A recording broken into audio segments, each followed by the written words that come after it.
ก็วันนี้จะมาสอนวิธีการปักหวาด Delta Tool นะครับก่อนที่เราจะปักหวาดเนี่ยเราควรรู้ว่าเราจะปักหวาดเพื่ออะไรผมยกตัวอย่างมา6ข้อนะครับข้อแรกก็คือปักหวาดเพื่อเห็นว่าศัตรูกำลังทำอะไรอยู่2คือปักหวาดทับแคมป์อย่างที่3นะครับก็คือการปักหวาดดูการโรเตทของศัตรูอย่างที่4ครับก็คือการปักหวาดโซนให้ทีมเพื่อให้ทีมเราเล่นได้ง่ายขึ้นได้ฟาร์มง่ายขึ้นแล้วก็ป้องกันการแก๊งจากศัตรูนะครับข้อที่5เนี่ยหวาดเพื่อดูรูนนะครับข้อที่6นะครับคือการปักหวาดโลชานหรือว่าปักหวาดตรงทอร์เมนเตอร์นะครับเริ่มที่ข้อ1เลยนะครับการปักหวาดเนี่ยเราปักหวาดเพื่อให้เห็นศัตรูนะครับถ้าอย่างตัวอย่างแรกนะครับเราจะเห็นว่าแอคกำลังฟาร์มอยู่ที่ป่าของเขาแล้วเราสามารถคุยกับทีมได้ว่าเราจะไปฆ่าไหมส่วนข้อที่2เนี่ยการปักหวาดบล็อกแคมป์นะครับการปักหวาดบล็อกแคมป์เนี่ยสำคัญมากในช่วงต้นเกมนะครับเพราะว่าช่วงต้นเกมเนี่ยเลเวลและตังค์สำคัญมากครับแต่เมื่อไหร่ที่มีการดึงคีปนะครับจะทำให้คีปป่าและคีปเลนเนี่ยชนกันจะทำให้ศัตรูเนี่ยเสียเลเวลและเสียตังค์ครับการปักหวาดบล็อกแคมป์เนี่ยสามารถปักได้หลายแบบนะครับเราสามารถทำได้ทั้งแบบนี้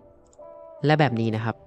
บส่วนตัวผมเนี่ยไม่แนะนำให้การปักหวาดไว้จ่องแจ้งแบบนี้นะครับเพราะว่าจะทำให้ศัตรูแก้หวาดเราได้ง่ายครับผมแนะนำให้เราปักหวาดไว้แบบแอบๆนะครับอย่างเช่นเราปักหวาดไว้แอบหลังต้นไม้แบบนี้นะครับพอศัตรูจะแก้หวาดเราเนี่ยถ้าเราปักหวาดไว้จงแจ้งแบบนี้เนี่ยเขาสามารถปักหวาดแล้วก็ตีทิ้งได้เลยครับซึ่งการปักหวาดแอบไว้แบบนี้เนี่ยมีข้อดีและมีประโยชน์มากครับเพราะว่าจะทำให้ศัตรูเนี่ยต้องเดินหาหวาดของเรานะครับแล้วเราสามารถใช้เวลานั้นเนี่ยในการแก้หวาดศัตรูได้เลย ประโยชน์อย่างที่3นะครับก็คือเอาไว้ดูการโรเตทของศัตรูอย่างเช่นศัตรูจากเลนล่างเนี่ยจะเดินไปที่เลนกลางเนี่ยส่วนใหญ่เนี่ยศัตรูจะเดินไปที่เลนนี้นะเพื่อไปแก๊งเลนกลางหรือว่าจะเดินแบบนี้นะครับถ้าสมมุติว่าอยู่เลนล่างนะครับปักหวาดไว้ตรงนี้ได้นะครับก็จะทำให้เราสามารถเห็นศัตรูที่กำลังเดินไปเลนกลางแบบนี้ได้ครับโดยปกติแล้วเนี่ยเลนกลางเนี่ยมีหน้าที่ในการโลมหรือว่ามีหน้าที่ในการแก๊งเลนต่างๆนะครับเราควรที่จะปักหวาดระหว่างเลนกลางกับเลนบนหรือว่าระหว่างเลนกลางกับเลนล่างนะครับเพื่อดูว่ามิดเลนของเขาเนี่ยจะเดินไปแก๊งเลนไหนผมแนะนำให้ปักหวาดแบบนี้ครับจะทำให้เราเห็นทั้งบัลตี้ลูนแล้วก็เห็นได้ว่าศัตรูจากเลนกลางเนี่ยจะเดินมาแก๊งเลนล่างไหมหรืออีกกรณีหนึ่งก็คือซัพพอร์ตจากเลนล่างเนี่ยสามารถวิ่งไปแก๊งเลนกลางได้ครับอย่างที่4นะครับก็คือการปักหวาดเช็คลูนหรือว่าปักหวาดไว้ดูลูนการปักหวาดไว้ดูลูนเนี่ยจะทำให้มิดเลนเราหรือว่าทำให้ทีมของเราเนี่ยเล่นง่ายขึ้นครับเพราะว่าตัวรูนเนี่ยมีประโยชน์แล้วก็สามารถช่วยพลิกสถานการณ์ต่างๆได้ครับถ้าเรามีมันการปักหวาดไว้ดูรูนเนี่ยเราสามารถปักได้หลายแบบเช่นปักไว้แบบนี้ได้แบบนี้การปักหวาดตรงนี้เนี่ยจะเห็นทั้ง2มุมนะครับก็คือเห็นทั้งรูนแล้วก็ทางเดินไปเลนล่างกับเลนกลางนะครับซึ่งการปักหวาดดูรูนเนี่ยปักได้หลายจุดมากครับถ้าอย่างเช่นเราสามารถปักได้ทั้งตรงนี้ซึ่งการปักหวาดลึกดูรูนเนี่ยเราจะสามารถเห็นทั้งรูนแล้วก็เห็นทางเดินขึ้นไปเลนบนด้วยครับผมแล้วก็จะป้องกันการแก้หวาดจากศัตรูได้ง่ายครับเพราะว่าศัตรูต้องเดินมันลึกขึ้นเพื่อมาแก้หวาดของเรานะครับหรือการปักหวาดไว้ตรงนี้นะครับจะทำให้เราเห็นกว้างมากขึ้นครับแต่ว่าการปักหวาดไว้ใกล้ศัตรูเนี่ยจะทำให้ศัตรูเนี่ยสามารถแก้หวาดเราได้ง่ายและเห็นหวาดเราได้ง่ายครับซึ่งระหว่างทางขึ้นมาเลนบนเนี่ยจะมีจุดอยู่ตรงนี้ครับซึ่งเราสามารถปักตรงนี้เนี่ยก็เป็นการเช็ครูนอย่างหนึ่งนะครับทำให้เราเห็นทั้งรูนแล้วก็เห็นการโรเตทของศัตรูได้ด้วยครับยกตัวอย่างตรงนี้นะครับถ้าปกติเนี่ยเราไม่สามารถปักหวาดตรงนี้ได้แต่ว่าถ้าเรามีขวานตัดไม้เนี่ยเราสามารถตัดต้นไม้ได้แล้วก็ปักหวาดทับตรงนี้ได้ครับจะทำให้เห็นกว้างขึ้นแต่ว่าถ้าปักหวาดไปตรงนี้เนี่ยเราจะเห็นแค่การโรเตทของศัตรูครับแล้วก็จะไม่เห็นรูนซึ่งเราควรรู้นะครับว่าเราจะปักหวาดเพื่อดูการโรเตทหรือว่าไว้ดูรูนนะครับส่วนข้อที่5นะครับคือการปักหวาดโซนให้ทีมหรือว่าป้องกันทีมจากอันตรายนะครับถ้าสมมุติว่าป้อมล่างเราแตกเนี่ยจะทำให้ศัตรูเนี่ยสามารถมาเล่นในโซนบ้านเราได้นะครับและจะทำให้แครี่หรือว่าทีมของเราเนี่ยฟาร์มได้ลำบากมากขึ้นซึ่งการปักหวาดเพื่อโซนที่ทีมของเราเล่นได้เนี่ยนั้นสำคัญเหมือนกันครับโดยส่วนใหญ่เนี่ยศัตรูมักจะเดินขึ้นจากบันไดเพื่อขึ้นมาเช็คนะครับว่ามีใครฟาร์มอยู่ไหมถ้าศัตรูเจอแครี่เราหรือว่าทีมของเรากำลังฟาร์มอยู่เนี่ยจะทำให้แครี่เราหรือว่าทีมของเราเนี่ยโดนฆ่าได้ง่ายครับผมเลยแนะนำให้ปักหวาดไว้ก่อนที่ศัตรูจะเดินขึ้นมาในโซนของเรานะครับซึ่งการปักหวาดป้องกันเนี่ยจะทำให้เราเห็นศัตรูได้จากระยะไกลนะครับว่ากำลังเดินมาหาทีมเราไหมถ้าหวาดเราเห็นศัตรูเนี่ยเราจะสามารถเตรียมพร้อมรับมือกับศัตรูได้ครับไม่ว่าจะหนีหรือว่าเรียกทีมเพื่อมาช่วยสู้นะครับ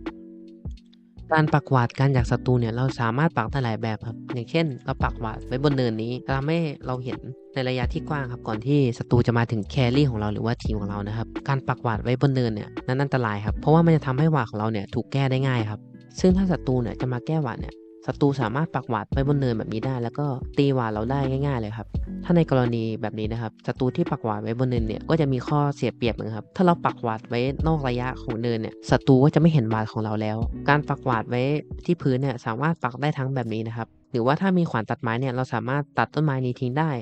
แล้วก็ปักหวาดทับไปเลยครับซึ่งการแก้หวาดเนี่ยคนส่วนใหญ่มักจะปักหวาดไว้บนเนินแบบนี้นะครับยกเว้นว่าศัตรูเนี่ยจะปักหวาดไว้ที่พื้นแบบนี้ครับแล้วก็ใช้สกิลที่สามารถเห็นวิชั่นบนเนินได้แบบสกิลของ Crystal Maiden นะครับสกิลของบางตัวเนี่ยจะทำให้สามารถเปิดวิชั่นบนเนินแบบนี้ได้ทำให้สามารถแก้หวาดได้ง่ายครับซึ่งการปักหวาดไว้บนพื้นแบบนี้เนี่ยจะทำให้ศัตรูแก้หวาดของเราได้ทั้งบนเนิน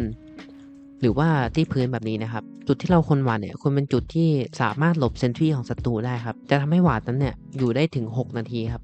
ข้อที่6นะครับคือการปักหวาดสำหรับโลชานหรือว่าทอร์เมนเตอร์นะครับโลชานหรือทอร์เมนเตอร์เนี่ยเป็นออบเจกตีฟสำคัญซึ่งถ้าใครสามารถคุมวิชั่นตรงนั้นได้เนี่ยจะทำให้ได้เปรียบมากนะครับในการคุมออบเจกตีฟนั้นถ้าอย่างในกรณีที่เราอยู่ทีมเรเดียนะครับและควรปักหวาดให้เห็นฝั่งของศัตรูนะครับไม่ควรปักหวาดในโซนบ้านเรานะครับเพราะว่า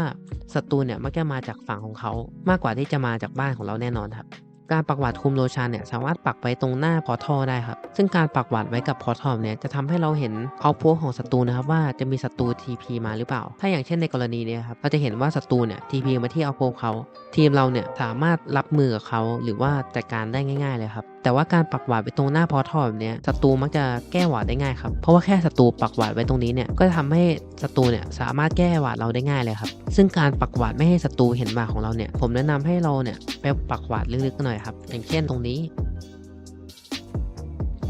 ถ้าศัตรูจะเดินมาคอนเทสโลชานเนี่ยเราก็จะเห็นศัตรูได้จากระยะไกลครับแล้วก็เราสามารถตั้งรับได้ซึ่งการปักหวาดคุมโลชานเนี่ยไม่จำเป็นต้องปักไปตรงพอร์ทัลเสมอไปนะครับเราสามารถปักได้ทั้งตรงนี้หรือว่าตรงนี้นะครับหรือว่าตรงนี้นะครับแต่ว่าถ้าเราอยู่ฝั่งไดล่ะเราควรปักหวาดตรงไหนฝั่งไดเนี่ยสามารถปักตรงนี้ได้นะครับจะทำให้เราเห็นศัตรูจากฝั่งเรเดียนได้นะครับหรือว่าเราสามารถปักได้แบบนี้นะครับจะทำให้เห็นศัตรูที่กำลังเดินเข้าบ่อโลได้นะครับการที่เราอยู่ในบ่อโลชันเนี่ยจะทำให้เราไม่สามารถเห็นวิชั่นด้านนอกได้นะครับเพราะฉะนั้นเนี่ยการปักหวาดไว้ข้างนอกเนี่ยสำคัญมากนะครับซึ่งการที่เราปักหวาดไว้3 จุดนี้เนี่ยจะทำให้เราคุม Objective โลชันได้ง่ายมากขึ้นครับเพราะว่าเราจะเห็นว่าศัตรูจะเดินมาคอนเทสไหมหรือว่าศัตรูเขาจะปล่อยนะครับ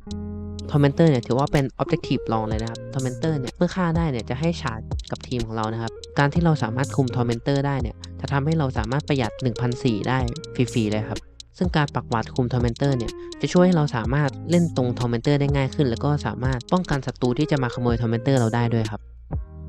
ส่วนตัวผมจะเป็นคนที่ชอบปักหวาดไว้ที่พื้นมากกว่าไว้บนเนินนะครับเพราะว่าการปักหวาดไว้บนเนินเนี่ยโดนแก้ได้ง่ายนะครับผมเลยชอบที่จะปักหวาดไว้ที่ข้างล่างมากกว่าเพราะว่าถ้าศัตรูปักหวาดไว้บนเนินแบบนี้เนี่ยจะทำให้ศัตรูแก้หวาดบนเนินแล้วก็รอบข้างครับแต่ว่าถ้าเราปักหวาดไว้นอกระยะบนเนินเนี่ยจะทำให้ศัตรูจะต้องเสียหวาดถึง2 อันนะครับเพื่อจะแก้หวาดหรือว่าเพื่อจะหาหวาดของเรานะครับ